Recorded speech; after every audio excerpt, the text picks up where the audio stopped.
Hello, this video is for Vector313 who took issue with something I said in one of my previous videos. What I said was, I asked the question, why would I marry a high school guidance counselor when I could marry an engineer? And Vector313 feels that this is a very gold-diggerish thing to say. Well, I would be interested to know when it became a bad thing to want a certain lifestyle, or seeking a financially stable man became something that you need to demonize. Why, when I say I was looking for a financially stable man, do you automatically assume that I threw everything else out the window? Yes, that's something I was looking for, but that's not the only thing. I've noticed that whenever I say I was looking for a financially stable man and the guys want to argue against that, they automatically want to turn the financially stable man into an asshole. Or they create this false dichotomy of the rich asshole versus the poor guy with the heart of gold. And you have to do this because it's hard to make a legitimate argument against a woman wanting a financially stable man. I don't have a lisp. Some of your arguments I already covered back when I made my submission video. When women say they want a financially stable man, people are quick to say, well, money ain't going to make you happy, or that's not going to make the relationship last. However, if a Christian woman says, I want a Christian man, despite the fact that Christians get divorced just as much as everybody else, if not more, nobody's got anything to say about that. If I as a black woman say I want a black man, despite the fact that black people don't have too good of a track record to stand together either anymore, nobody's going to have anything to say about it. I could even say something stupid like, I want a man that makes me laugh, and nobody will have anything to say about it. Well, let me see how funny that guy's going to be when he ain't making ends meet. Jokes aren't funny if you're not in the mood for laughing.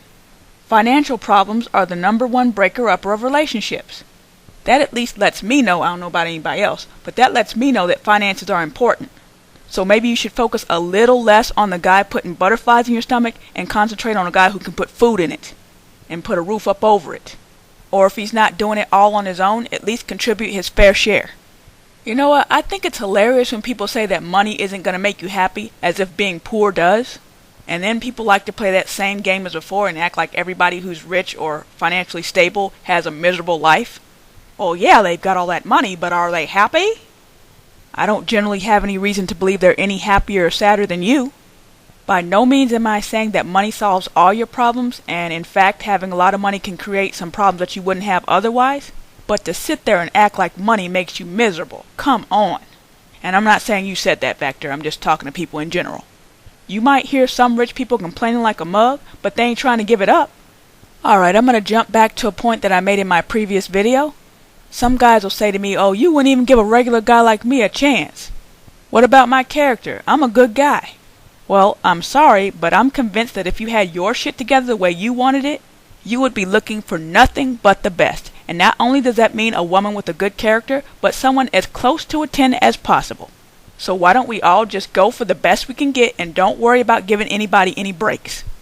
That is, unless you want to, of course. So while you may be a guy that wouldn't make the cut with me, I'm a girl that doesn't make the cut with some other guy. Everybody's turning down somebody, so what are you getting mad at me for? Everybody does it. Okay, so another reason to look for a financially stable man is because of what happened with Tiki Barber and his wife.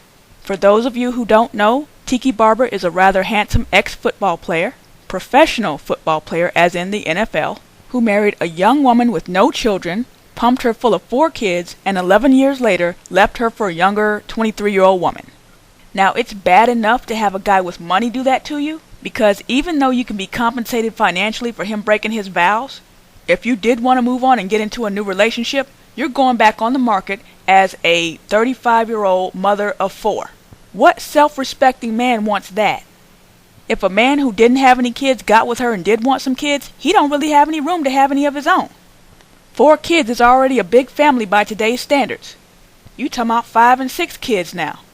And there are men out there who could afford to do that, but I mean, why would a man like that go and get a woman with 4 kids already? He just go get a woman who doesn't have any kids. Men don't like to plant their seed behind another man if they can help it. Alright, now let's flip that coin. You have the same scenario, except this time you get left by a broke ass. He already may be barely able to cover child support as it is, but then he's going to go get a new young chick who's probably going to want a couple of kids of her own, so any support you were getting for your 4 that you know already in existence, it's going to have to be further divided up between your kids and any kids that she has, and you have no control over how many more kids he has. Now, Tiki Barber's ex-wife might very well be in that situation, because I'm hearing Tiki Barber ain't got all that much money anymore because he don't understand he have to scale back his spending once he stopped playing ball. So the moral of that story is, if I'm going to give you my youth, and if you plan on pumping me full of babies, I need to know they're going to be taken care of. I want a little insurance in case you lose your mind later or want to leave somebody when their titties start sagging. Next point. Yes, you heard that I was looking for financial stability, but did you hear about what I'm offering? And no, I'm not talking about degrees or smarts, even though that's part of it. He gets my submission, which means he makes the final decisions. If he tells me this is what we're going to do, then that's what it is. And I picked a smart guy who shares my same values, so in most cases he's going to make the decisions I would have made anyway. But in the rare instances that we don't agree, I still have enough trust in him to believe that he knows what he's doing. If I'm going to give up that type of control, you need to handle the financials. I'm willing to play my role as a woman. You need to play yours as a man. You're the provider. I'm not talking about sitting at home on the couch, eating bonbons and watching soap operas, getting fat, and going on shopping sprees. I'm talking about being at home so I can nurture your children for the first 5 years of their life instead of sending them off to somebody else for 8 hours. They'll get to school soon enough. They don't need pre-K and preschool and kindergarten and all that stuff. But it's not just about the kids. I would like to be able to take vacations and live in a nice neighborhood and not have to worry about where I'm going to get the money if I want to do something. When did that become a bad thing or something we shouldn't strive for? So anyway, Vector, I hope that answers your question, even though it wasn't even really a question. Alright, I would like to address Jack Doodle for just a moment. Jack, you poo-pooed me in one of your videos by saying that I think I'm too good to be with a plumber. Well, first of all, like I said before, I don't know why you're saying that, as if you don't turn anybody down. But anyway, allow me to use an analogy to show my point of view. Let's say you interviewed for 2 jobs. One job pays you $10 an hour and one pays you $25 an hour. Now, both employers called you back offering you the job. So let's say the guy from the $25 an hour job calls you first, offers you the job, and you take it. And then the second guy from the $10 an hour job calls you and asks you if you want the job. You tell him, no, I've got a better offer. Now, would it be right for him to accuse you of being too proud or too good to work for $10 an hour? Well, he could definitely say that, but it wouldn't be fair. It's not that you're too good to work for $10 an hour. You've got a better offer. Second scenario. You're unemployed and desperately need a job, and someone offers you a job for $10 an hour. Even though you desperately need a job, you turn down this job because it doesn't pay what you want it to pay. And add to that you've never been paid any more than $10 an hour, and you have no other prospects on the table.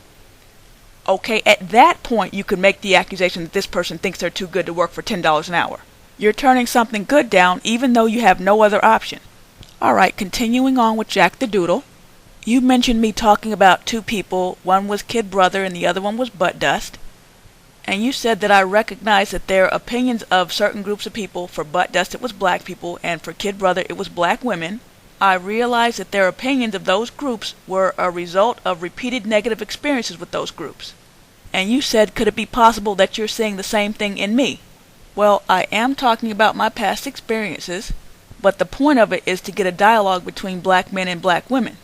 I remember the period of time just after the gender war had started to die down, and Pink Elephant actually made a video saying, okay, black women, tell us your complaints. Tell us what problems you have with us. And then of course the men would tell us their complaints about us. And that dialogue was supposed to help us kind of work things out. Now, a lot of the black men who were involved in the gender war, who just weren't making videos, were using Sergeant Willy Pete and other men as their spokesperson. And when I started making videos under my Gotta Be Kidding Me account, a lot of women would tell me, that's the exact same thing I wanted to say, but I couldn't get the words together. So I may even speak on some things that didn't happen to me personally sometimes, but I may have witnessed it. Because these are the type of things that make black women hold grudges against black men. And they need to be talked about and hopefully resolved. But it's not always about that. Sometimes I just want to ask a question. Sometimes I'm just wondering how people would answer that question. As for comparing me with Sergeant Willy Pete or Butt Dust or Kid Brother, I'd never said that there was any deficiency in black men that made me not want them, or made me be quote-unquote done with them. I've never said any other group was better than black men. I actually have had quite a few bad experiences with non-black men. I just don't talk about them because it just doesn't seem relevant to this channel. But I mean, if you want to hear about it, I can make a video. Most of the men I've dated would probably be of little or no interest to the black women on this channel, so I just don't talk about it. Next point, you asked me how the comment I made about wanting a man that would make the women of his race say, damn, how we let that one get away, how that was different from the comment I called Sergeant Willy Pete out on. Well, let me say this. Suppose I said I wanted a man who loved me so much he would drink my dirty bathwater. Are you going to say, oh, you just want a guy so he can drink your bathwater? No, obviously that's just a metaphor, not to be taken literally. I'm just letting you know how much I really want a guy to be into me. Likewise, when I said I'd like the type of man that would make the women of his own race say damn, I don't mean that literally. It's a metaphor just like the bathwater. And before you say that's bullshit, I have said in a different video, don't remember which one, but if you keep pressing me for it, I guess I could go back and find it. I said I don't want a guy that's going to draw too much attention to himself. If you get a guy who's too fine, and especially if he's financially stable, you're going to have too many vultures circling. But anyway, the point is, what I said was just a metaphor. But Pete, he literally means he wants a woman that's going to impress other men and black women so they don't talk about her. But to answer your question, what's the difference between what I said and what Pete said? Ostensibly nothing. Alright, I'm going to wrap this video up right here. I'm going to bed.